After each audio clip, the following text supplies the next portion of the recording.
Hello everyone, and thank you for giving me a few minutes of your induction time. My name is Mike Thompson. I'm one of the outgoing ED registrars, and I just want to tell you about some work I've been doing in the last few months with Ed Carlton, one of our consultants here, and our care of the elderly team relating to the management of rib fractures in our elderly patients. In short, we know it can be really easy to miss traumatic injuries in elderly patients who have generally sustained really small mechanisms of injury, such as falling from standing. And no doubt you're going to hear all about silver trauma during your time here. We know rib fractures in elderly patients can cause significant morbidity and mortality, particularly if they are not diagnosed or poorly managed in the early stages. And we know that there are tools out there that can help us risk stratify these patients to help guide their management. So, in my physical absence from the department, I would like to make you all aware of the guidance on eResus, and I know you're going to be bombarded with lots of information today and for the next few days, but hopefully you can have this in the back of your brain somewhere for when you need it. So, if you are assessing any elderly patient who has fallen or suffered any kind of traumatic injury, have a really low threshold to suspect a significant chest wall injury. If through your clinical examination and chest x-ray you suspect a patient has a rib fracture or fractures, please go and talk to the trauma team leader or shop floor senior doctor to ask them for their advice regarding the need for CT imaging. So if rib fractures are confirmed, then head into eResus, which you'll find on the desktop, and scroll through the front pages using either the mouse wheel or the down arrow on the keyboard until you get to the 5th page along, and you will find here the rib fracture guideline, and you click on that, it will open up the link. First page gives some basic information, and the second page there gives you the risk stratification tool.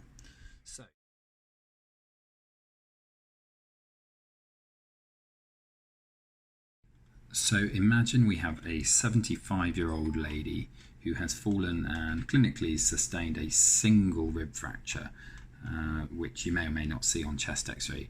She is not anticoagulated and has no underlying lung disease. Her SATs are 96% on air.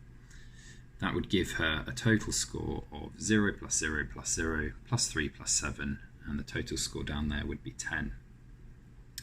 Her frailty score has been recorded as 2, and therefore when you combine all that information into these boxes on the right hand side, you could see that this lady may well be able to go home, depending on other factors relating to the reason for her fall and any other injuries.